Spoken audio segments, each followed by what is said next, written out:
forward to this episode of the We Are Reading One Piece podcast.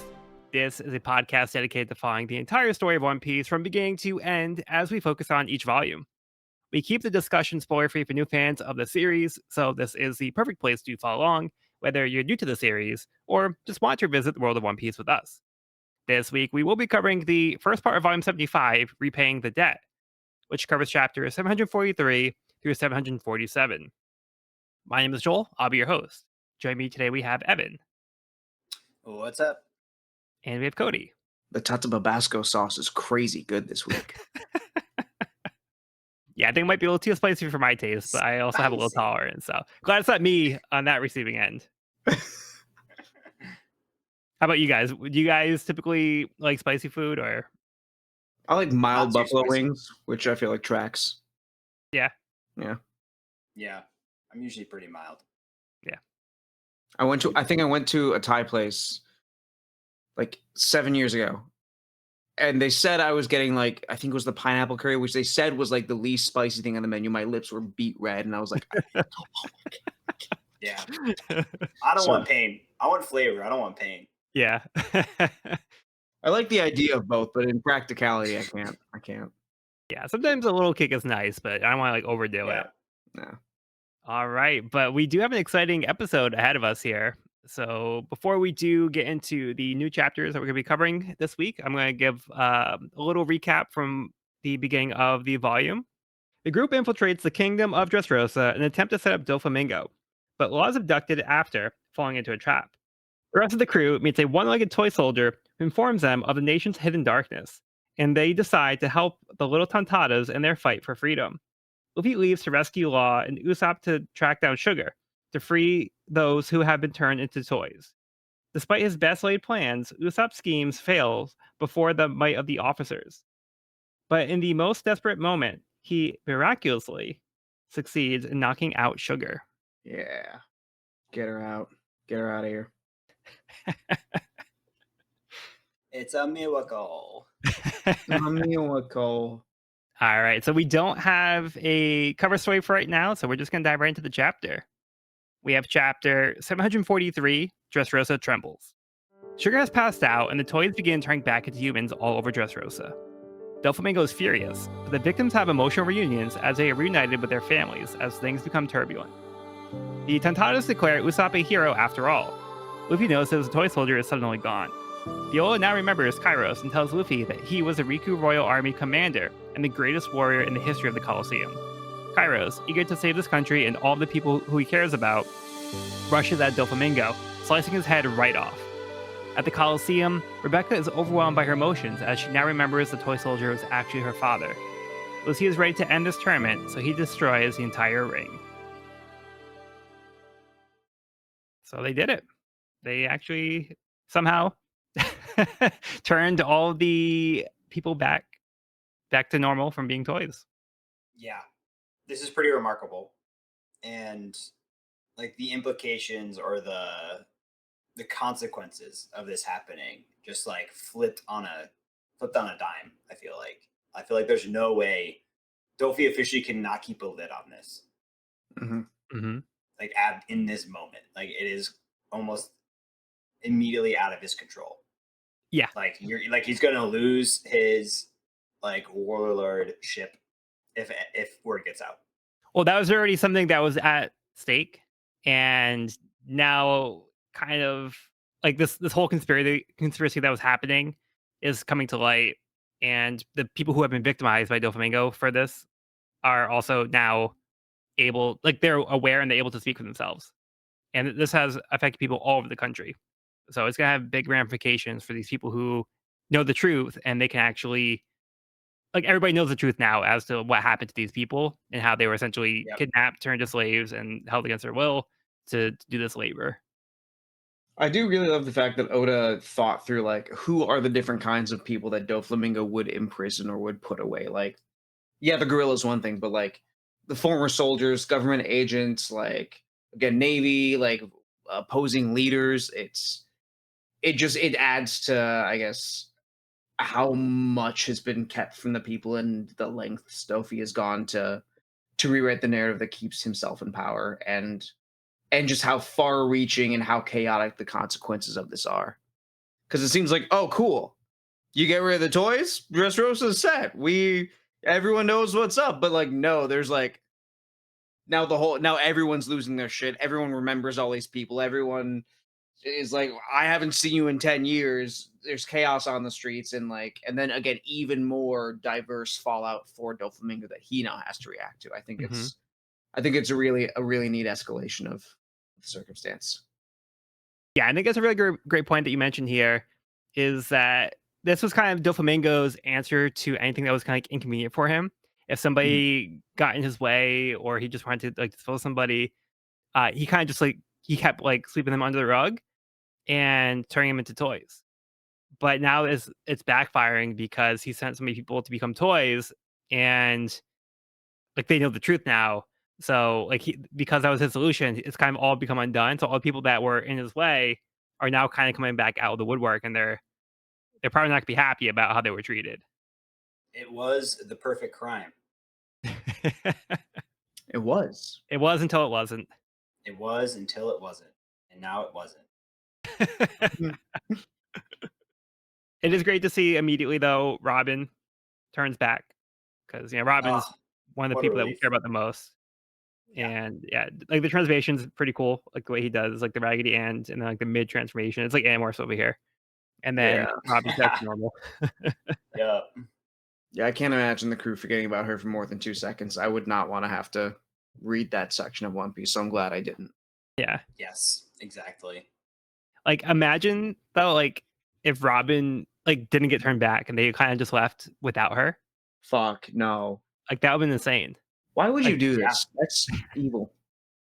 like I don't even want to talk about it. like I'm glad that didn't happen, but that was always a possibility. So it's Yeah, amazing that we don't have to worry about that because things worked out in the end here. Hmm. thank goodness. Yeah, and then Usopp ended up doing what he said he was going to do. The Tontatas are impressed. They declare him the hero, and I love he gives like the thumbs up, and he's like, "I planned it." Uh, Yeah, we're buying that. The Tontatas would definitely Yeah, buy it, but Usopp lies. Everything gets fucked up. He is at fault. He tells the truth. Okay, now I can lie again. yep. And the cycle continues. yeah. The rest of the battle is only just beginning. Now Kairos is also back to normal, and With a vengeance. yeah, Seeing Violet come to terms with the fact that she remembers him now is also really beautiful. yeah. Yeah, Yeah, because now like they're starting to realize like because she was aware of the toy soldier, so Mhm. she's like wow, he was still there after all that time. So she recognizes that Kairos was still a father to her, even if nobody else realized it. Connects those dots. what a trip! Like, imagine that happening instantly, though. Just remembering this person who was sliced out of your life in an instant. Yeah, It's wild. like not even just that, but like it could be multiple people that you could have forgotten about. So imagine just like you have those gaps in your memories, and all of a sudden it just comes rushing back. Like that's Yeah, probably gonna like take a little adjusting to account for that. for sure. And what do you guys make of this moment where we see Kairos just behead Doflamingo? Fucking sick. Oh, what a panel! How incredible is that? That was easy. So deserved. Yeah. Boom! I want Kairos to have it. I want him to have it. He I want deserves him it. to have it. Yeah. Yeah, he does though. I mean, he gets this moment. Whether, regardless, he Yeah, does get true. this moment. True. He In did that what he moment. wanted to do, Yeah. and it was satisfying to watch. What was going through your head when you saw this happen? It was like the fastest turn page ever. I'm like, no effing way. And I turned the page, and I don't know. It just happened so quickly. I was It does. skeptical upon first read because like Dovi is like the boss of the bosses. Mhm. He's like the boss. He's like the top of the big bad pinnacle right now in One Piece, and this happened so easily. Yeah, he's kind of the last warlord that hasn't really been dealt with before, at Mhm. least by Luffy. Yep. I don't know. For me, like you always got to think like, okay, it can't be that easy. And Yeah. like, what's the catch? What's he have up his sleeve? Like, is it his powers? Like, does his powers allow him to do something? But it's clearly a fake out. But as to what extent, we don't know the results of that here. My my initial thought was that he has like strings connecting like his head to his body still and can like restitch himself. Hmm, that makes sense. Mhm. That was where my mind went when I saw this. I'm like, there's no way Dofi just died like that. As a reader, everyone wanted to see this happen, and it's great to see it. But I didn't. I feel like I didn't buy it for a second. I feel like I was like, there's no way. It just That's like fair. didn't feel climactic enough after seeing like Dofi's strength and ability, especially being beheaded by someone who is a gladiator without any kind of special abilities or anything like that. Mhm. I think also decapitation feels very, very final for a One Piece fight ending. Right. Yeah, that's so true. Yeah. That's so true. It's I mean, it's very cathartic, don't get me wrong, but it's Yeah, like, Oda doesn't really he doesn't do it like that very often. yeah, that's so true. Except like Logia's, where it's like, crocodiles like was hit in the face, and then it's like he kind of turns to sand. So sometimes like things like that, but like the actual like beheading part does feel a little different that way. It's like Yeah. we're used to being like, okay, yeah, I'm sure it's just a devil fruit, but his is a little different. Yeah, So Seeing the uh head fall to the ground, it's like, yeah. okay. So how's he gonna get out of this one? So I think that's where like the interesting part comes from is like because we don't think that Doflamingo is dead here, but it's like how does he get out of this? Like what does he do? How how? yeah, We know he's going to right, find a way, but we don't know what that answer is. So I think that's where it's exciting. That's a really good point. for sure. And then Lucy's just ready to fuck shit up. Oh my gosh, Dragon Breath, so sick. Yeah. And we can assume this is pure hockey and not a devil fruit ability. I would assume so, yeah. Seems Yeah, like I mean, I can't tell for sure, but the way they illustrated it, it just looks like he does armament hockey in both fists and just punches the entire arena into rubble in like a single blow. He's like, "Alright, let's end this. I'm ready to win." Not bad, Lucy. Not bad. he's looking for the core. Core at the heart of the country, the core of the ring. Wants to see what's at the center of it all. Yeah, 'cause he knows that there's, like, more going on here, and he's trying to get to the bottom of it, literally. Yep. There's something just under the surface. I also like Bartolomeo here, how Lucy just assigned Bartolomeo babysitting duty, and he's not happy about it. So, he's like, "Yo, how long am I gonna, like, have to do this?" And then, like, she starts crying. "Oh, now you're crying? Like, come on, like, I didn't sign up for this." You're There's like a trick. There's a core. Bro, what the fuck are you talking about? Yeah. I just remembered I have a father. Yeah. Yeah. Like, what are you eating? And he has no idea what's going on. So he's like, wait, what? Yeah. Alright, you guys good to move on? Yeah. Yep. Okay. Moving on to the next chapter, we have chapter 744, Revolutionary Army Chief of Staff. The other combatants have been knocked away, so Lucy declares herself the winner, forcing open the chest with the flame fruit and takes a bite out of it, while the crowd evacuates. Lucy carries Rebecca, but tells Bartolomeo to handle himself. With his new powers, Lucy uses Ace's Fire Fist to make a massive hole in the ground in order to get to the underground port. At this very moment, as the ceiling begins to crack, the former toys on the ground want to thank their savior. Hadrudin grabs the incapacitated Usopp and holds him up. The ceiling opens, bathing Usopp in a glorious light, seemingly from the heavens. He struggles to speak, but manages to get a message out. Follow me, and I will guide you. Or at least that's what everyone could hear out of the words he tried to get out, while telling Hadrudin to put him down. The former worker toys declare they will follow God Usopp. As Lucy meets up with Koala and Hack, Rebecca and Bartolomeo follow and want to know who Lucy really is. He is actually Sabo, Chief of Staff of the Revolutionary Army and the older brother of the original Lucy, Straw Hat Luffy. The Revolutionary Army came to this country to put a stop to the black market weapons trade that was taking place at the underground port, though it seems the weapons are being manufactured somewhere else. As Kairos goes to free Riku, Luffy and Viola try to free Law from his sea prism cuffs. The ground begins to move as Pica forms from the palace itself. Doflamingo's disembodied head begins to speak as he announces it's time to use the Birdcage. Okay, this is the moment we've all been waiting for. Yes. Yep. All right, so let's start with the Coliseum. Okay. This is what I was talking about with the devil fruit being in play the whole time. Like it seemed Mhm. like such a careless. It seemed like a very careless decision. Careless But it or worked out. overconfident, or both. I think both. I think both. I don't know if we get it here, but doesn't like Diamante say like, oh, it wasn't even supposed to be. Yeah. He says, no, that prize was not meant to be given away. Right. That's That's not what meant to we're be given away. Right. Exactly. It's like, why? Yeah. Why They gave up control? Why they gave up control of it is questionable. But it does make for a great scene right here where Sabo just goes for it. Yeah, I think it kind of comes down to them not anticipating somebody being capable of even getting it. So I think it was like an arrogance on their part, and they just assumed that they would have the ability to keep things under control, but that proved not to be the case. Yeah.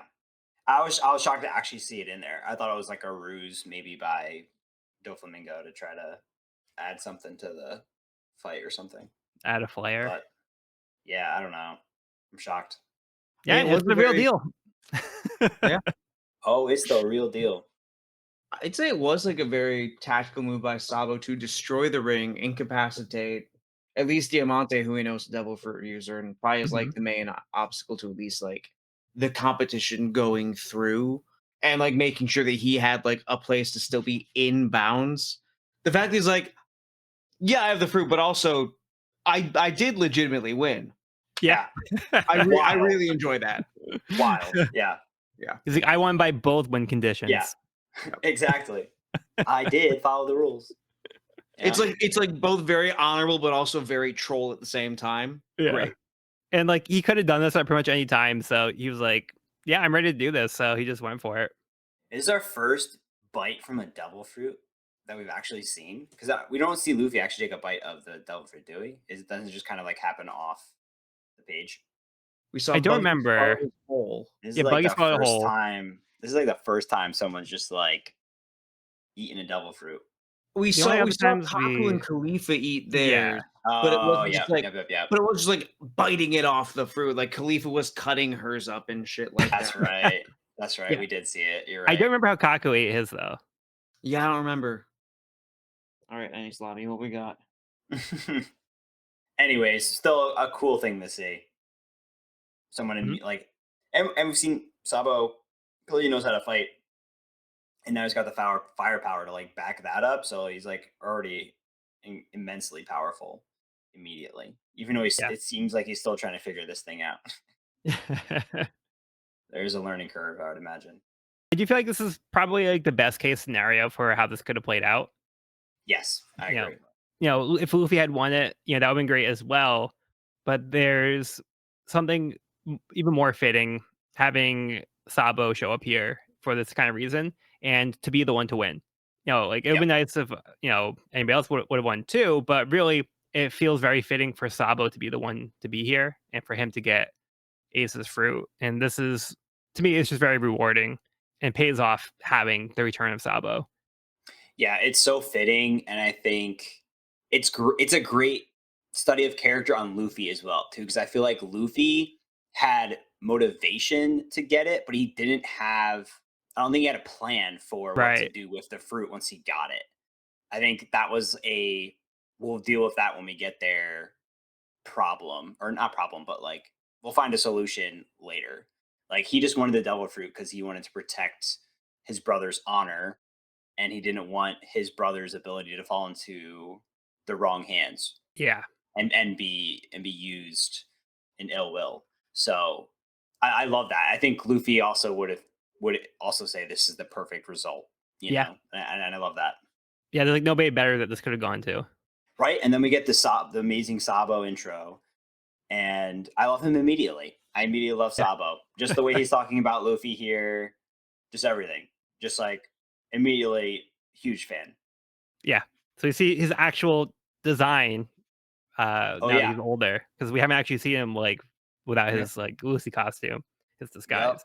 So yeah, this is a great update to the character's look. So cool. We kind of were hinted at this about the scar earlier, like that was visible throughout Mhm. the arc Yeah. leading up to now. But yeah, I really dig the whole like feels like French Revolutionary kind of vibe, like the Mm. European kind of styling. Like this outfit's like pretty much like the same kind of design, just grown up, but like, it Yeah, fits him very well. it does. Big fan. Although we don't know how he got the scar. It's not God. very clear. Yeah, hyped. Yeah, not only that, we also get the information that Sabo is the chief of staff of the Revolutionary Army. So he is up there. He's not just Kind of like like just kind of a like the right random hand man. member. Yeah, he is deeply involved with the Revolutionary Army. Yeah. He's like second in command to Dragon. Yeah. Pretty much, yeah. He's up there. Yeah. So what do you guys think of like Sabo and his role here? I'm super excited. I feel like the Revolutionary Army has been hinted at a lot and mentioned, but we haven't really gotten like into it. And Sabos might be a gateway into that world, which I'm very excited to learn about. So that prospect is exciting. And also the return of this character. Like I'm really excited to see the reunion of Sabo and Luffy and what that leads to. Yeah. Um, and we also see there's no conflict of interest here, as well as Sabo, is kind of praising Luffy and proclaiming him as future king of the pirates. Not a question. Yeah. Not a question. Love that. Absolutely love that. Yeah. So they kind of took different paths because when they were kids, Sabo also wanted to be a pirate. They all want to be their own captain. Hmm. But Sabo's had a change in his career path. And yeah, that's clearly because Dragon took him in and from his experience from when he was a kid. So yeah, he's been kind of like almost like adopted, I think, by like Dragon, which is also kind of like interesting. We don't know their exact relationship, but I'm guessing it's a positive relationship because Sabo's still with the Revolutionary Army. But it's almost like Dragon probably was more of a dad to Sabo than he was to Luffy. So even though they're not brothers by blood, Dragon was still there, presumably for Sabo, at least to some degree. Mhm. I don't know if he was like again, I may be filling in some gaps here, but this is maybe my kind of guess here is that he was probably influential to Sabo growing up. But that story sounds really familiar because Ace is also a part of that group of three, and him and Whitebeard kind of had a similar Yeah. relationship where he was second in command to Whitebeard, who was Mhm. like, and we don't necessarily know if Ace was continuing to pursue his desire to be king of the pirates. He seemed to think Whitebeard was going to be king of the pirates, Right. but Yeah. So Ace did become the captain of his own pirate crew. that's true. Yeah, he became the captain of the Spade Pirates, but then he had this encounter with Whitebeard, and he decided to back Whitebeard as the king of the pirates. So he's still a pirate, but Yeah, that's true. like his ultimate goal kind of changed, but he still pursued the life of a pirate. But Sabo had a total shift to something different because revolutionary armies are not pirates; they're their own thing, but they're still outlaws to the world government. Right. Direct opposition. Yeah. So then Sabo is investigating the weapons manufacturing business going on. So they wanted to put a stop to that because it's also causing turmoil in these countries around here. It seems like they figured out that the weapons are being manufactured somewhere else. So we do know that the weapons factory is actually on the island that Caribou had his cover story, which was Kaido's territory. Mhm. Right, Mhm. right. Mhm. So as a reader, we have a little bit more knowledge as to what's going on there. But Kaido is more involved with the weapons manufacturing, and Doflamingo is involved with the smile fruit manufacturing. So they kind of have like this deal going on with them. And Doflamingo's also just like he's Joker. He's like so involved with like the entire underground. He's like the central hub of all Yeah, this different illicit trade. So it's yeah, even more reasons for them to be here. yeah. So it's kind of going through Doflamingo, and then going back a little bit, we also have this amazing moment where Usopp is declared the savior of the toys of Dressrosa. Cue the trumpets. Cue the fanfare. Cue the heavenly lights. The angelic It's choir. God. Yeah, the angelic choir. It's God Usopp. God, This is absolutely incredible. And he's got a giant holding him up. Like, Yep. I wish he wasn't like on the brink of death and could actually like. Well, then you don't get this moment. True, true, true, true. But yeah, this is peak Usopp. I think that's like part of what makes it great though, is like he's in this state, this condition, and this is like the result. So again, like he just got like annihilated, he got decimated. He didn't actually do anything actively to win against Sugar. She did that against herself. And Usopp was pretty much just beaten and bloodied and like, all right, this guy's the savior. And now like we're just gonna hold him up. And like it's so like undignified. And this is like how like Usopp is going to be remembered by like, all of these people. Amazing, amazing.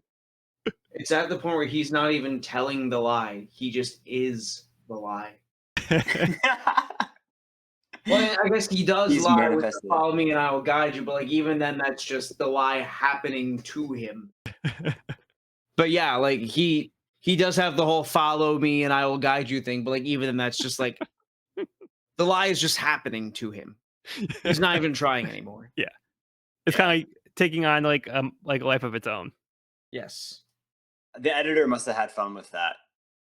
But I think the follow me and I will guide you is super fun. I love that. I thought that was a great moment. Yeah, so that's what they hear, but what he's actually saying is, "Fool, lower me down, unhand me. I have blood spilling down my face. Big guy, do it, you jerk."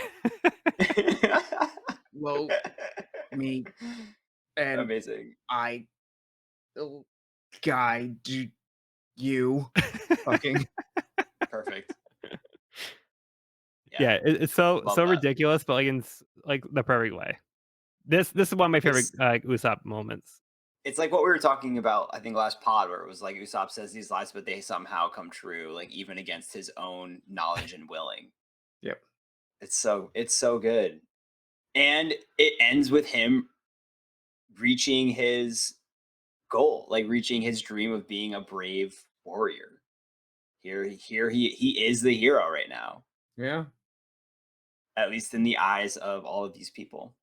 Yeah, this is One kind of of these like days, yeah, this is kind of like a buggy situation where he's like failing upward. yes, totally, totally. But It was Usopp not does the give him the buggy. command. Sorry, go ahead, Cody. No, you go. Yeah, so he does give the command to use his influence to be like, "Hey, let's destroy the factory and rescue the Tontadas." So Yep. he's like, "I Yeah, have some influence here. I'm going to do what we want to do." So he's actually doing it for like a good cause. yes, so good. Just a random fun thing I feel like I noticed in this chapter is Diamante can like almost go Logia. It's like he is in apparently a suit of armor or suit of metal, and so he can transform his shape into like a ribbon of metal, I'm guessing. Hmm. Yeah, that's interesting. It's cool. It almost looks like he changes shape, but I'm guessing that he's just like warping the metal around his body and Well, he can does kind look of like a like, sheet of metal. yeah, he just looks like a sheet of metal. Yeah, because he's flat. Right.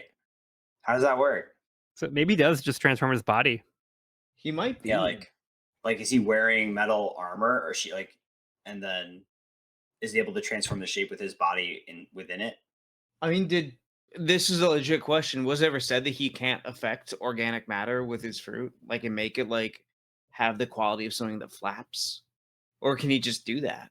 Well, I think it's just like he can bend metal to his will, He said metal but specifically in I the don't think it's metal specifically. I think oh, it's it's not just. metal. I think it's because he can affect metal. He does because it's Like effective as a use. weapon. Yeah. But yeah, I don't think it's. Oh, I interesting. don't think it's limited to metal. Yeah. Okay. That's where my mind went, but I guess that there leaves more to be revealed here. So let me see. So it says that it allows him to make himself and non-living objects. He touches flat and flexible. Oh, interesting. Yeah, because it's just called it's the ripple fruit. Ripple, that's it. Yeah, I guess he's able to affect himself. Cool. It is a cool effect He how it's takes on this like created. ribbon. It's cool the shape that he takes. It's almost like serpentine, but Yeah, he looks like a flat. snake. Yeah. Especially because like his arms are like folded in as well. Right. Yep. And then we get Luffy trying to help Law. But it's funny because they can't touch the sea prism cuffs, but like Yeah. everybody trying to help Law has a devil fruit, so, so Luffy's like, trying very carefully not to like touch the sea prism cuffs as well. Yeah. So funny. Yeah, but Law says that the alliance is finished. He's calling it here. Luffy doesn't. He didn't get the memo. He still doesn't have the memo, even though Law just gave it to him. He lost it. Luffy doesn't accept that their alliance is over. He's like, it's over when Yeah. the eyes say it's over. I love that. Usopp warned him. He's just going to do whatever he wants. Yeah. The alliance will be under Luffy's terms. You can't stop him. Yeah, Luffy's idea of an alliance is different than Law's. Yep. But no, it's just cool seeing like the way that Law and Luffy think being juxtaposed again. Because like in Law's mind, like, okay, if Luffy has like no like incentive to free me, he's not gonna free me. He doesn't get anything out of this. So obviously he's not gonna. Nope, motherfucker still has the key. Now he's being super careful. Of course. Because I mean, for me, it just seems like okay, like yeah, overall Law wants like the mission to go through, wants the factory to Yeah. get destroyed, wants Doflamingo taken out by Kaido. Okay, cool. Luffy saving him does not aid that. Mhm. And so that's the most important thing in that moment. And of course, Luffy is like, "No, mother, we're friends. I'm gonna fucking save you, dumbass." Yeah, it's Yep. they're just such a great pair. I love seeing those two together. Yeah, Luffy's priorities are clearly different than Law's. Yeah, So yeah, even now, like I said, Law's still thinking about the plan. That's what he's concerned about. Luffy's like he like threw that out as soon as they got here. Like he forgot about the plan like to begin with. He was never even doing that. But his people are on it. So yeah, Luffy's good at delegating and putting trust in other people. good shit. Whether or not it's intentional, different story. But yeah, then we get the ominous end to the chapter where the Doflamingo head is still talking. So we know Doflamingo's not dead, but he says it's time Yep. to unleash the Birdcage. And I don't think he's talking about the movie. Or the cage that he keeps his flamingos in.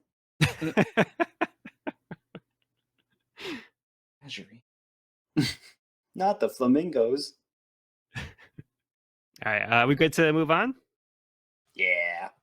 Yeah, that one Something's about went to a little happen. long, but there was a lot to talk about in that one. Yeah. So much going on.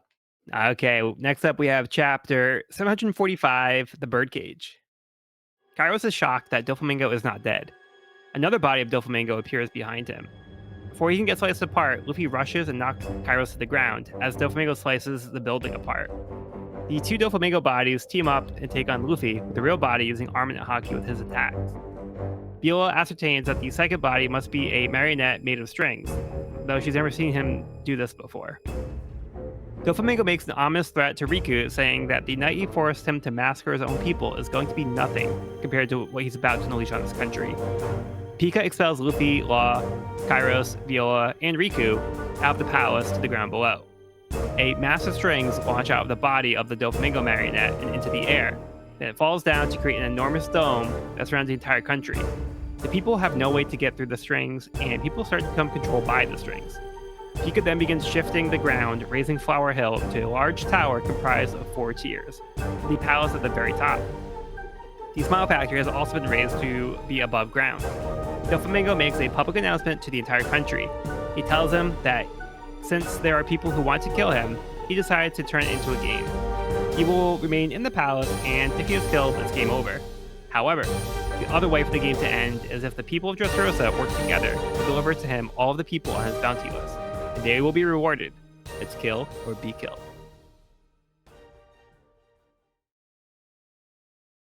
This is wild. And this is so Dofi too. I feel like this is like it's like we said in the first chapter. It's like Dofi's got nowhere to go right now. Like he can't let any of these people escape with this information. He's got to control the entire situation. Yeah. This is like his break glass in case emergency plan. Yeah. It's also wild seeing them just like cityscape. Like Pika and Dofi are literally like cityscaping Dressrosa into something completely different right now, which is insane. Like they're using their Yeah. government abilities to just like restructure this entire city and turn it into a giant a coliseum essentially. Like he's made his own coliseum, fight Yeah, to the in a death. way. Yeah, that's huge. It's Really good point. wild. Yeah, Cody, how do you feel about the birdcage as a plot point?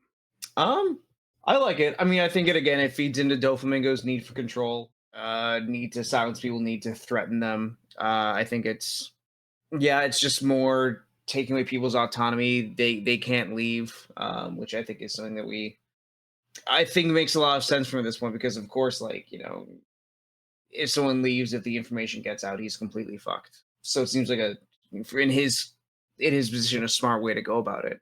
And also in him moving the palace and him moving the Smile Factory, so they're saying, no, I control everything. I control the structure of the land. All this is mine. And I can move it however I see fit. And so I think Which those is two in wild. tandem is a really good. It's a really good development for him and a good counter to the situation. Yeah, he's like, it's not out of control. I still got this. I'm still in complete control. Yeah. Yeah, and then he still finds a way to try to get people on his side by giving them an incentive to, work against his enemies. So he knows how to kind of manipulate people, and he's still pulling the strings by being like, "Hey, everybody's gonna die, or you guys can get rich and help me out and get rid of my problems. We can, we can all be can we help each other out." So he's still trying to sway the people in a way to benefit him. Yeah, and I mean, he was running this super shady underground organization. So there are plenty of people fighting for Team Don Quixote here. Yeah, But even then, he's using Parasite. He's taking control of people. He is making them commit these same atrocities, bringing them down to his level. And even though he's saying, "Okay, here's the game. You kill me, you win. Cool. Or you kill these people, then maybe it works out." I don't believe him for a second. Because still, God, imagine. it's okay. It's either the only way I believe him sparing anyone is if the birdcage stays up forever and there's no outside communication. hmm. The only way anyone lives is through a complete isolated police state where he can truly have that control and no fear of outside repercussions. Because just it's from my perspective, it just doesn't make sense for him to allow that. Now Right. that the secret's out and he is ramping up the atrocities in full view of everyone. At this point, it's just stoking fear and violence and chaos. Right. Which Most I was going to bring this. authoritarian bullshit, which is why he's really rising up the ranks as a Yeah. villain. 'Cause, like, we talk about how shit was real with Caesar, shit is real with Doflamingo. Yeah. I was going to make this point next chapter because they just make the stakes so much more epic at the top of next chapter. But Mhm. this is like a void level massacre where this city is about to just disappear and no one's going to know about it, and it feels very much like you were saying where like the government, we've seen what they're capable of, and it's not too distant from what we're currently witnessing in real time with Dofi just being like, all right, well, secret's out of the bag. I need to massacre this entire city, or they're going to massacre themselves, but like in this controlled, quieted, void like way. Yeah, it's oppression, It's suppression. Yeah. and it shows how far that Dofi is willing to go. There is that possibility that everybody is killed inside the birdcage. There's no citizens left to Dressrosa. To him, that's an acceptable outcome Right. uh, in this situation, and he's willing to kill innocent people. They're just collateral in this case. The parasite just randomly picking random people. They're just collateral to him, so he doesn't actually care about those people. So yeah, the fact that he's willing to go to this extreme just shows you how willing he is and how far he's willing to go for his own selfish reasons. Yeah, and we get even more like just insane feats of strength by Dofi, like being able to create a duplicate of himself out of string and then manipulate that as a duplicate of himself is insane, insane ability. And then right after that, he makes an entire dome over an entire island that is impenetrable by any living creature, and also like the communications are blocked out by this Yeah. string, which is Yep. insane. It's like, what can't this guy do? Jeez. Yeah. He's like nobody's coming to help you. He also built the factory out of solid sea prism. Like that's got to cost. He must have sold a lot of smile to, like, that's insane, right? I Yeah. mean, don't we know that sea prism is like incredibly rare and highly sought after and like Yeah, expensive. Yeah, Yeah. and he built an definitely. entire factory out of it. Maybe Wild. that's why it's so rare and expensive because like Doflamingo has like 90% of Right. it. Yeah. So what do you Jacking up the guys prices. think of the marionette concept? Like, how do you guys feel as this being like the answer to the Doflamingo being decapitated and him being able to move this marionette thing? I mean, the being able to manipulate this other object that's posing as him makes sense, but being able to build that out of string is kind of wild. Like, I feel like that's pushing it a little bit because I feel like he's what else can he be doing? Like, he can be making duplicates. He can be making copies of people and animating them. Hmm. I like the fact that it's specifically a copy of himself because it shows who he thinks and cares about the most and knows the most about. Right. I also like the fact that like it's not the only technique we've seen like this, but it's something that just requires, I guess, so much precision, so much understanding of the space you're in, the positioning, the guiding of another person's movements if you're fighting as two different bodies at once. It seems analogous, related to akin. I feel like I am saying something very similar about the marionette that I did about Law's fighting style in Punk Hazard. The amount of precision, the amount of spatial awareness, the fact that you have to be balancing everything, you have to be looking at a situation to fight from so many different angles and have such control over the way you approach it. That connection to me feels intentional.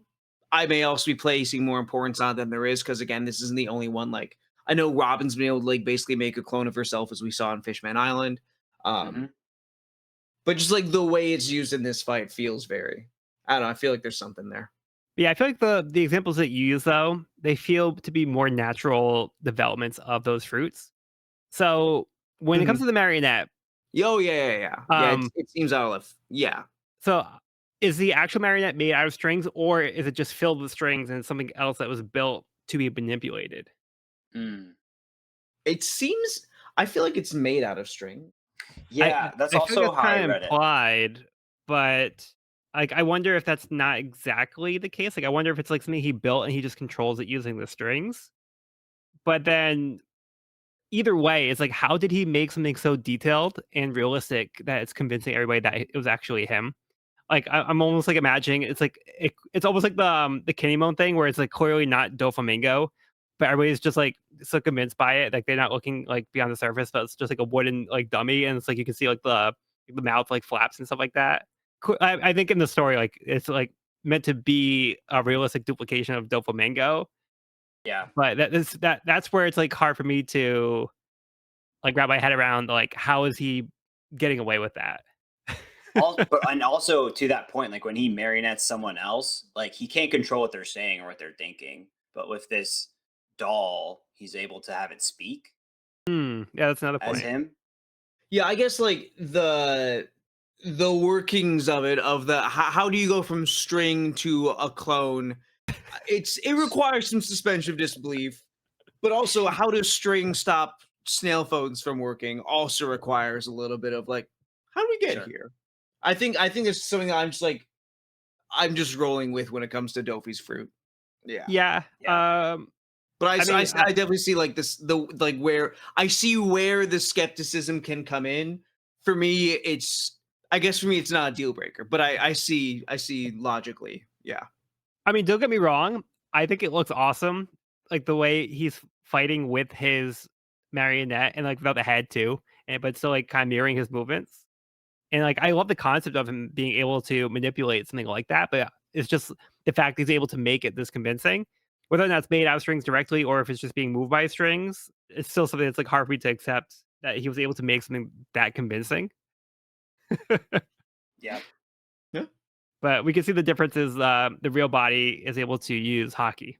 So that's how Luffy can kind of tell the difference here. And we get to see Luffy and Dofi trade blows here. How cool is that? That's so cool. It Yeah. wasn't very long lived, but they're fighting. Yeah. And Luffy doesn't hold up too well. He does not hold up. I don't think Luffy's seeing himself out yet. Like I think he's still thinking he's able to to handle Doflamingo. Like, I don't think this is Yeah. not going to worry him. I think he's because it's not the first time we've seen Luffy lose a fight and then come back and win in the end. I mean, This one was thankfully his being, face like, is made Luffy- of rubber, Yeah. but the slashing of the strings could be a problem. Yeah. And with the Yeah. hockey. Yeah. Yeah. What I would say is, like, this isn't so much Luffy losing a fight as Luffy taking a hit and then Dofi ending the fight. Yeah. He gets ejected before they can actually get into it more. Yeah, sure. yeah. For sure. It was abbreviated. And then I do love the imagery of seeing that marionette with the strings coming out of it. Like, I think that's also super cool. And that's how the birdcage forms. Like, I love that he's kind of had that like in his back pocket. And Yeah. that's what he uses to deploy the birdcage. Yeah, it's pretty cool. Oh, also, we haven't talked this much, but I think this chapter is the second time this volume where Zoro said, "Where'd the stone guy go? I lost. Where is he?" Zoro, you had one job. Just Just- everywhere, bro. Yeah, So Pica's it's a kind whole of new proven to be a thing. problem. Yeah. You can say that again. I'm sorry, Cody, what'd you say? I'd say for me, it's just that Zoro's like he's found a whole new different kind of getting lost. Great. Yep. Yeah, I mean, I think he's found Zoro's weak point where he's like, he can't beat me if he can't find me. Yeah. He's just like around the corner. But he can't find me if I'm already here. Yeah.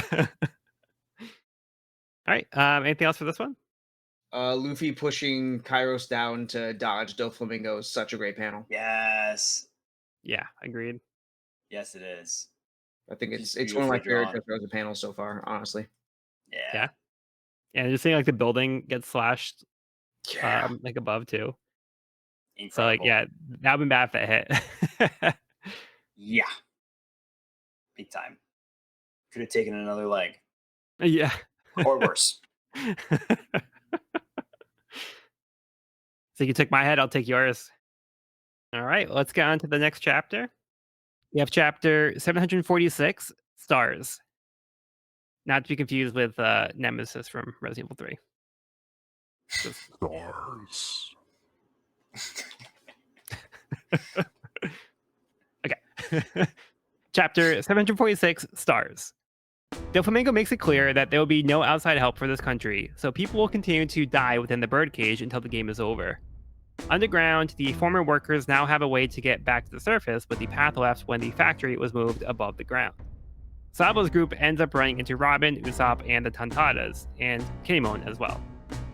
Bartolomeo is starstruck to meet Robin and the Sniper King. As chaos ensues, Riku cries as he is helpless to stop his people's suffering. Doflamingo announces the list of 12 names and assigns each a number of stars, with every star earning a 100 million reward. The 1 stars are Rebecca, Robin, Kinemon, Viola, and Frankie. The 2 stars are Kairos and Zoro.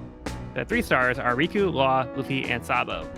The last name, worth 5 stars, is God Usopp. Usopp is shocked that Doflamingo put the largest target on his back. The very people who were just praising Usopp for saving them quickly turn, as they see this as an opportunity to cash in big. Sabo tells his friends to get to the surface, and the Tantados carry Usopp away. Kinemon escapes to the underground scrap heap where he was told Kanjuro was last reported to be. The citizens of Dressrosa are conflicted, now knowing King Riku is innocent, but don't know if there's another way to survive except by playing Doflamingo's game. The officers outside of the House of Toys notice Frankie is gone. Zoro, having somehow found Luffy's group, gets a call from Robin on their transponder snail. Rebecca asks Luffy about her father, who has vanished without Luffy noticing. All of her memories of him were from when he was a toy soldier. Luffy reassures her he will make sure nothing happens to him and he will take care of Doflamingo himself. Law warns Luffy that their goal was to destroy the Smile Factory to turn Kaido against Doflamingo, but if he defeats Doflamingo, Kaido will redirect his anger at them. Luffy tells him they can worry about that later. They can't leave this country like this, so they set out to take on Doflamingo. So how do you guys feel about this added layer to the Birdcage game that Doflamingo has set up? Jail my political opponents. Let me sow division. God damn. Writes itself. It also just this might feel tangential, but something I was thinking about 2 chapters is that it makes so much sense to introduce the revolutionaries here because actually, hold on, pause real quick. Let me make sure I'm Yep. thinking about the right part here before I say anything I shouldn't. Oh yeah, of course, yeah. No, literally, as Doflamingo like puts the price on his enemies' heads and tempts all these people to say, "Oh, okay, we could go after Doflamingo. We could go after the person who we know caused the suffering, or we could try and gain his favor and kill these people." One, you've got the people who are motivated by greed, but you've got like I want to say halfway through the chapter, the one guy like literally rationalizes himself into like going after them, saying, "Okay, well, like if we want to stop Doflamingo, we have to fight his entire army. We have to fight like all 2,000 of these people." And like he didn't say we have to kill them. We just have to apprehend them. It's just 12. Like this is the easier option, guys. This is the way that we live, and it's just yeah, that's how a tyrant stays in power by ruling through fear, and Hmm.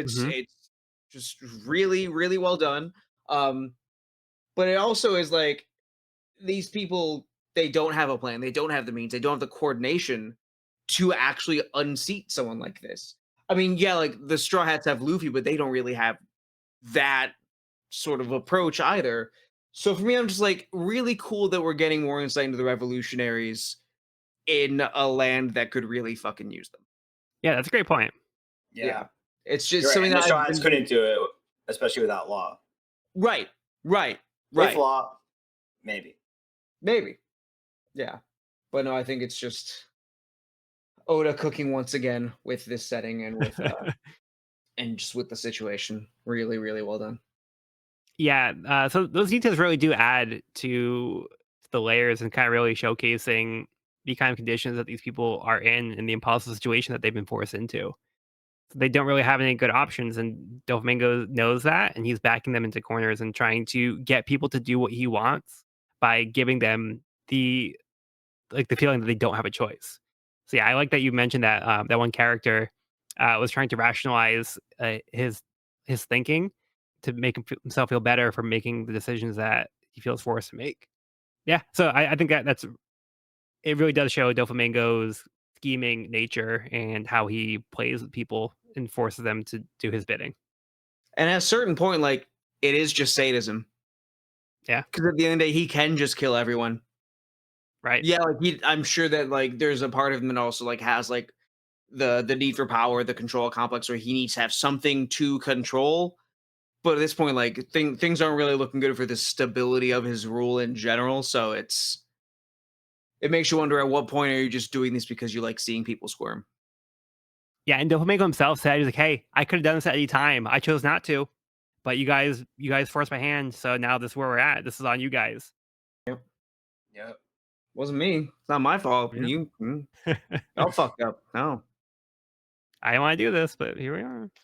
And he uses the star system in order to show like the bounties and show which names are like the higher priorities. And I do think it's such a great decision to give Usopp the biggest bounty. So he's like, at first he's thinking, "Oh, good, I'm off the hook. There's no way he's gonna like go after me. I'm fine. Like everybody can go after like the big people that can handle themselves." And like Usopp's name's the last one, the biggest one. He's like, I didn't deserve this. Incredible. But word has Incredible. already gone back to Doflamingo that Usopp was responsible for stopping Sugar, so he's showing no mercy. Yeah, Love it. quotes, air quotes. No. All because he pissed his pants after he ate some Tabasco sauce. That's how you get a 500 million bounty on your head. Yeah. Don't he had this all planned out? Like he must have had a massive transponder snail to cast a giant image of himself on the inside of the birdcage. Yeah, he knew where to put the funds for the budget. Yep. He was ready for this moment. Yeah, he's able to project everybody's faces so they know exactly who to look for. Wild. Which we actually did see like the screens throughout Dressrosa where they could see the fights in the Coliseum. So I guess Yeah. they could just repurpose it to be like, hey, let's show these people that are our targets. It's crazy that one of these screens is in the sky. Yeah. Yeah, that's what I'm saying. It must be a Yeah. massive transponder snail. Because it I seems like yeah, we've noticed that in the lore, I think you need a bigger snail for bigger projections. I see you now. Yeah, you're completely right. Yeah. So that's gotta be a big snail. Yeah. Big in the palace. Shit.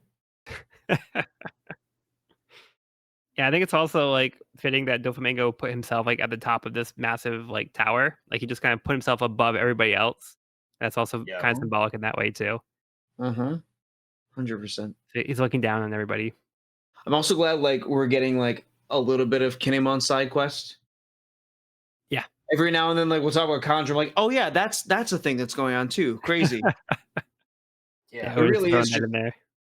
like all like a lot of like the Dressrosa pieces are coming together and like all interacting in the same plot line now, but like there is still like so much going on in the background. Yeah. But as I said, Oda is taking time, even though it's small, he's still taking the time to dedicate to keeping those plot lines moving as part of the story. So it's a little check in here and there. So it's not like the major focus, but it is nice that it's still being touched upon and it's still part of the story. Which is why I do think it was also a smart decision to remove some of the straw hats from just Rosa, because if we had more characters to try to balance with the straw hats, like that's more time that goes into this already stuffed impact arc.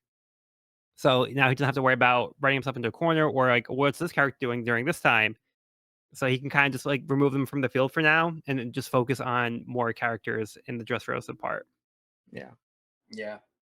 I think it's like that's really when it like dawned on me. It's like, oh yeah, we really are missing half the crew, and like you see the bounties, and it's like, okay, like there's no Nami, there's no Sanji, there's no Brook, there's no Chopper. It's like, okay, wow, we really are. Yeah. Yeah. Oh, it did have to minimize the cast for this one. All right. Did you guys have anything else on this one? Oh really? I mean, I love Luffy's audacity at the end here. Where he's He doesn't care about the odds. He doesn't care that Oda put Furious Emperor in bold. yeah, so he's still charging into Doflamingo. He's like, I'm coming for you, Doflamingo. He's carrying Zoro and Law with him. Incredible.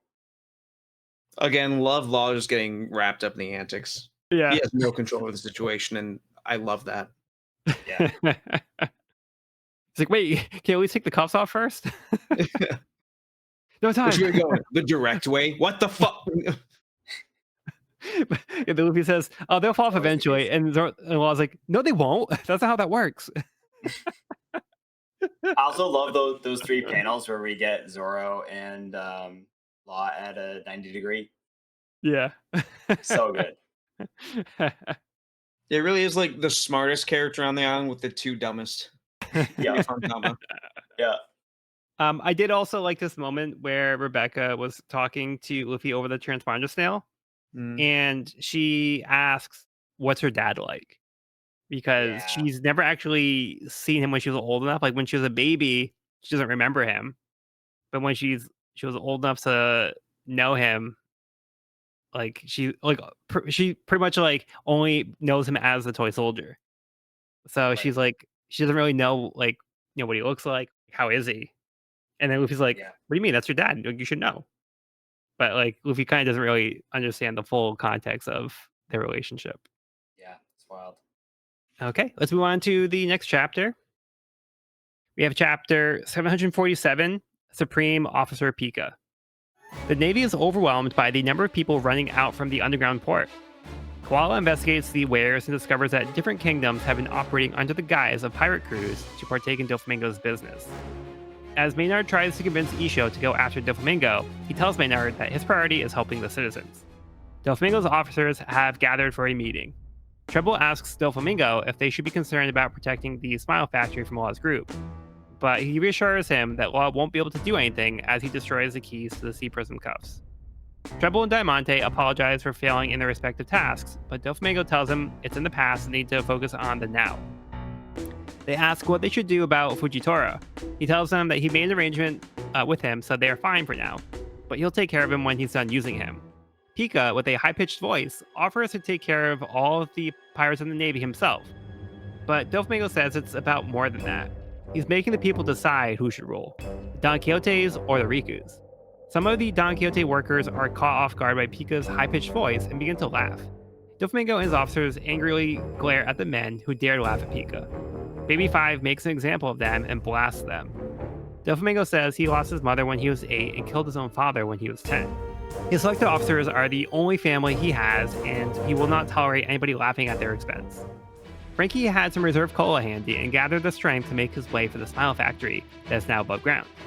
As Senior Pink, Mock Vice, and Dellinger discuss how the Navy has decided not to interfere, Luffy comes crashing down on them with Law and Zoro, though they are now surrounded by an army of Doflamingo's men.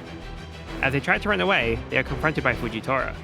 Robin's group makes their way to the Coliseum as they run away from people trying to collect their bounties. Robin notes that they should be able to reach the Royal Plateau at the top of the Coliseum, as it's now at the same level. Suddenly, Pica takes on a massive form as his body emerges from the Flower Hill Tower. Pica tells anyone who defies the Don Quixote family will have to deal with him. Luffy is very amused by Pica's voice as he can't control his laughter.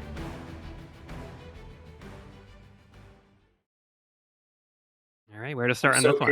I'm so curious what that voice sounds like in anime. Yeah, I actually haven't watched the anime at this point. I've only seen the anime up to part of Punk Hazard. Yeah, I haven't heard it either. In Curious. sub or dub, yeah. But I could imagine it's probably really funny. I would hope so. I do love that gag, like that the fact that this like really massive dude has like this really like tiny like high pitched voice and like people laugh at him and people get mad. Like his like I like that his like the Doflamingo officer is like they got his back. They defend him. They're like, hey, don't make fun of him.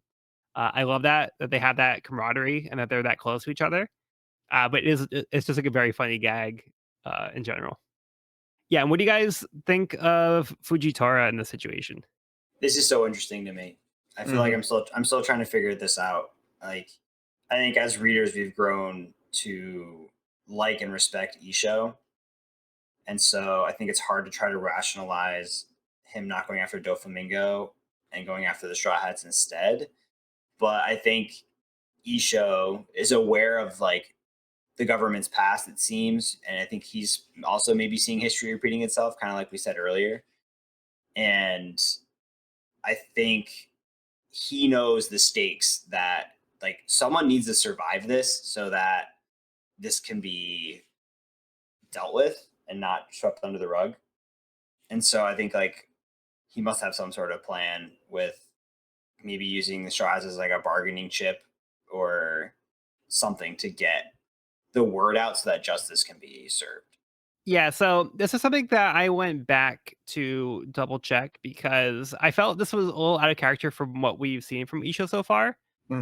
But I think his reasoning is actually because he's honorable. He's keeping his word to Doflamingo because previously they made an arrangement. Right. They met at the palace and he made a deal with Doflamingo. He said, "I'm going to help you capture Luffy, and like that's what I'm going to do." And then he said, "After that, then I'll deal with you."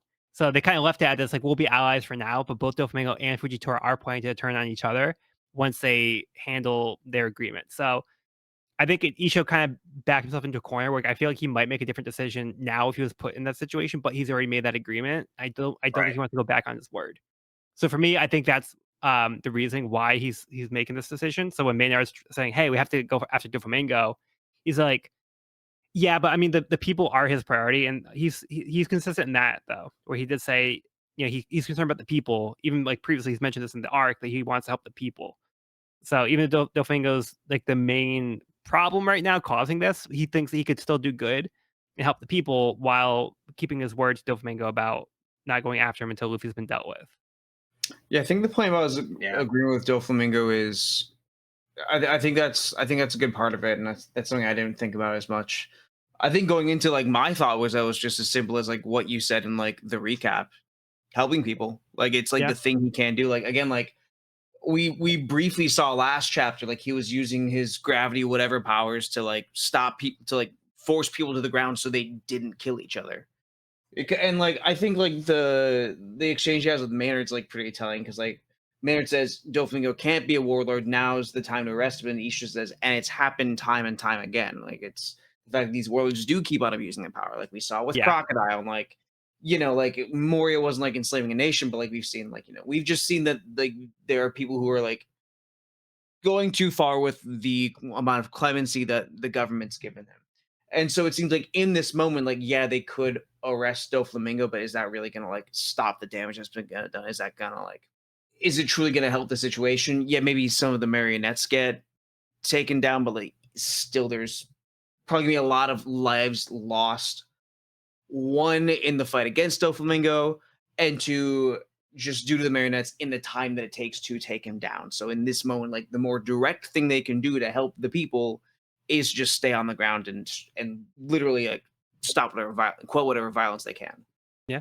And to me, it's like I think like the most telling thing is like literally the panel where Isho says, "Does the world government think itself to be God?" Which in this moment to me reads as, "Do they really think they can just set the boundary of like, okay, these people get to do whatever they want, and these Right. people get to get away with anything?" Because Yeah. clearly it's what they keep on doing, and clearly it's not working for the actual people.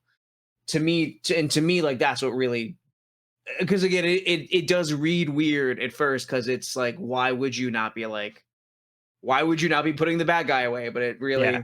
it really shows like where Isho's priorities are and like how deeply he is looking at this situation. It's making me like him even more, even though it was a bit Yeah. jarring at first. Yeah, I Yeah. kind I of think forgot that was a about the great point. previous negotiation, and the fact that he verbatim says, I want to end the warlord like system."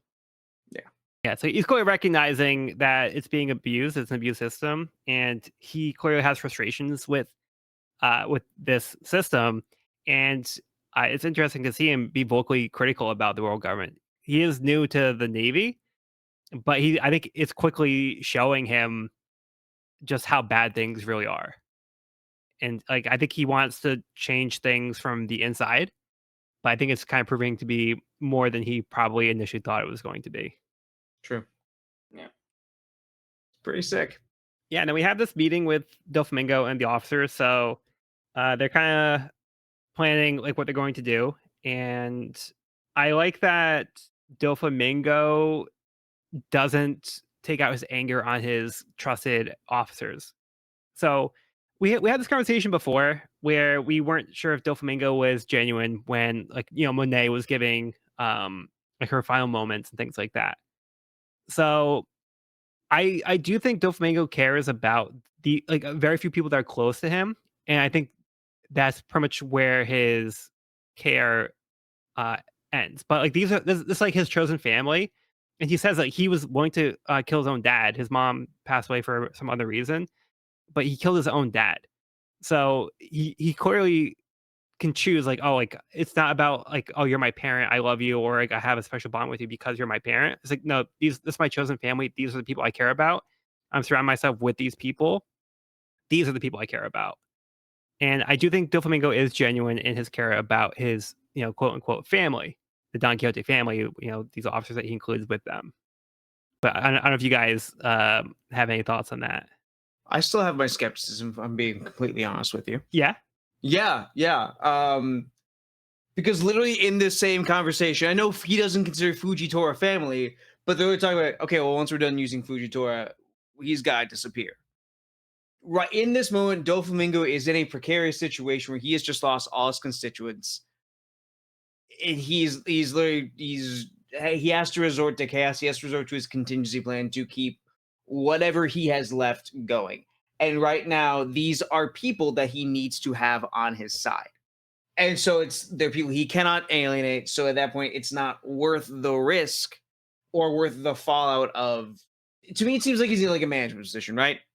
Is it worth reprimanding my employees for fucking one thing up if I really need to retain them and really need things to go well?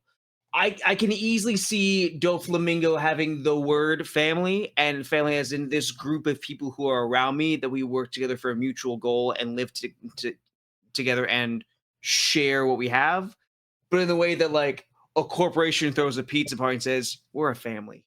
I guess that's like the sense of family I'm getting from Doflamingo so far. Um Okay. now at the same time, there could be an example that happens that could completely sway me. I'm not 100% married with this. I'm just saying I don't trust it. I don't Okay. fully trust it. I think there are people he wants around. I feel like there are people that he would go to considerable lengths to keep around. I don't know if it is I don't know if it's a family with true love, if that makes sense. Is where I'm at so far. Okay. Yeah, I don't know if I would go as far as to say love, but maybe. But I think it's at least some degree of care. So I believe when he says the officers in my service are family who have been with me through thick and thin. They're all I have. And I do not forgive those who laugh my family. Is that understood? And the look on his face, like it's anger, and you can see like the veins like bulging his forehead. So I don't think he's like faking this emotion that he's angry that people are insulting his family. I think he genuinely cares about these people. And in this case here, if he was concerned about retaining valuable employees, Diamante and Treble both failed him. So he's like, he's letting what happened to like slide. He's like, he's not penalizing them. He's not punishing them. He's not like killing them. He's like, oh, you failed me for the last time. I'm killing you. I think he cares about that. He's like, yeah, you guys messed up a little bit, but it's all good. You know, we can handle this. Like, I have you guys with me, so I'm good. So that's my take. But I can see where you're coming from as well. But to me, I think Doflamingo does have a core group of people that he legitimately cares about. I can totally see both sides to this argument or discussion.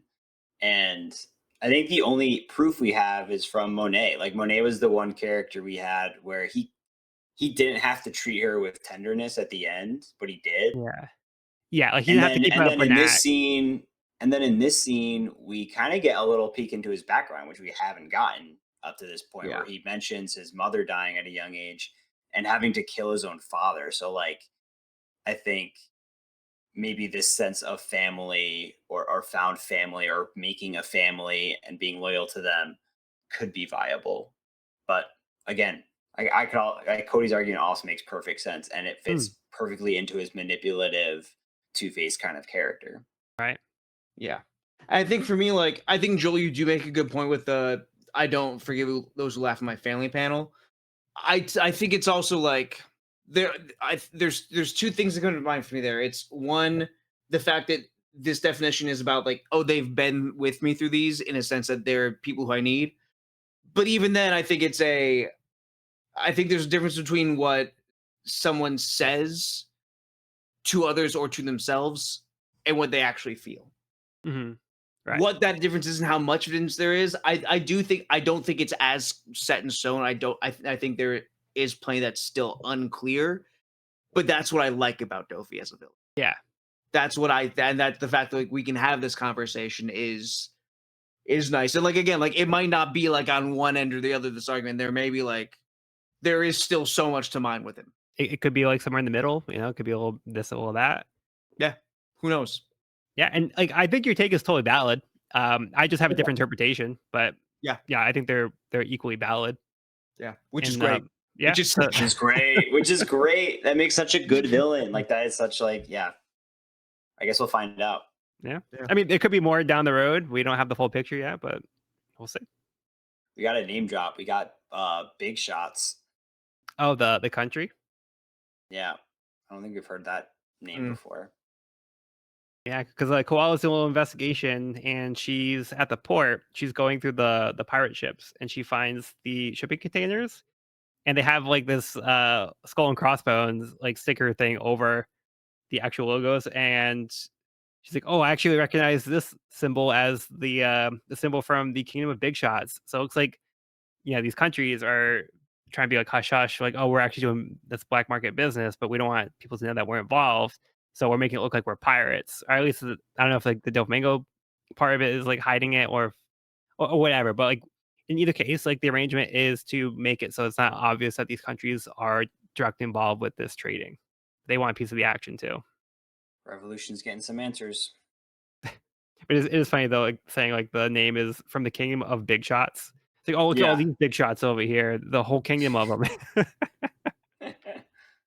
And then going back to Dofi here, to also kind of show his character, he says that he wants to make the people decide. He's like, Pica, don't go and destroy everything, even though you could. Like, I want the people to show where they stand. So he could be like, he could probably be at the end. So let's say if Doflamingo wins this whole exchange and he comes out on top, he can then point to people, be like, "Oh yeah, you guys were the ones who were against me. you guys sided with the wrong horse. Now I can penalize you guys. It's like, oh yeah, I'm gonna turn you guys all back into toys or whatever. I'm not saying that's like his exact plan, but he could do that. Like this is the kind of thing where he's like, but I think it's also like a little bit of an element of like he likes to leave some things to chance, but I think he also believes that the chances will go in his favor. So I think he kind of likes that. He's like, he's curious to see how things will play out. So there's like that little element of like excitement that he has because he's like, I don't know how this is gonna play out, but I feel good that it's gonna be in my favor. And then Luffy drags Zoro and the Law into another fight with the people that are fighting Frankie outside the House of Toys. So he's now confronting Mock Vice, Senior Pink, yeah, like Dellinger, and like this whole army of Doflamingo's subordinates. A lot of stars in one place. They're seeing stars. Yeah, and then we see Isho get involved again. So he's holding up his end of the deal where he goes for Luffy. So yeah, I made the agreement. Really I'm holding up my end of the deal. wild. Yeah, and then their fight gets interrupted when Pica comes out of the mountain and is basically the size of the mountain himself. Ridiculous. This is so freaking cool. What a page! Like what a page. I mean, it's incredible. Yeah. Colossus. Yeah, and I This is love the kaiju shading. level. Yeah. Like that's got to be bigger than San Juan Wolf from like Marineford. Like that's Oh, yeah, right? definitely this That's is definitely gotta the be the size of an biggest. actual giant, at least. Maybe a Watatsumi as well. I would say bigger, Yeah. bigger than a giant. Like, Jesus. well, I mean, because we have a Hadruden to compare like a regular giant. Oh, Right. you're totally right. Yep. I would say this is way bigger, Yeah, you're right. seemingly. Yeah, because Hadruden is probably like the size of like one of the buildings or something. Sure. Yeah. This is insane. And it's like it's cool because it's also like an environmental like control thing. Like Dofi's kind of controlling the environment, but Pika's like in his element. Like Yeah. all of the structure has been made from stone, so he's just got endless resource to work with here, and he's kind of in his element. And this is going to be him at his strongest, and boy is he intimidating. This is like such an incredible panel. Yeah, and he can pretty much be anywhere, anytime, because he could just move freely. So there's also Right. that element as well. And then I love the panel with Luffy's face where he's like cracking up. Luffy can't help himself. He starts like, laughing at the boys. Amazing. Oh, I can't wait to see the next Yeah. panel. Yeah, so that's where we leave things for now. We covered a lot of ground. Yeah, there's a lot happening in 5 chapters. So much Oh, going yeah. on. Yeah, we only did 5 chapters this time. So a lot to talk about. Mm-hmm. Getting into the thick of it here. Yeah, so do you guys have anything else you wanted to bring up? Any other final thoughts? No, I guess we thought How Dressrosa was one thing, and now it's 5 others. I can't wait to see the confrontation with Pica. Mm-hmm. I'm like wondering if they're gonna I wonder if the factory being made of sea prism will be used as to like a weapon against a foe or of some sort. That'd be pretty sick. Yeah, there's a lot of things at play here. But yeah, I also think with this new development, this changes the game for Dressrosa. With the Birdcage, this is now going to completely alter, I think, the trajectory. And now that we've concluded the plot line with the Coliseum and Operation SOP, and everybody's been turned back from toys, that kind of resolved those issues. But now we have a whole other thing to worry about now. Right. So yeah, I like that we've gotten a lot of progression and some of the plot lines in Dressrosa have kind of reached their conclusion. But now we can use those characters and those elements in different ways. I think it's going to open up the story in ways that we wouldn't have seen coming from before. Because like, where do you go from the Coliseum? That was like just a staple that was happening for the whole arc. But now we have like the resolution, and I think it was very satisfying how that all played out. And seeing Sabo and having him be the victor and like that, we talked about that being like the perfect resolution. Again, the God Usopp moment is one of my favorites for Usopp in the entire series.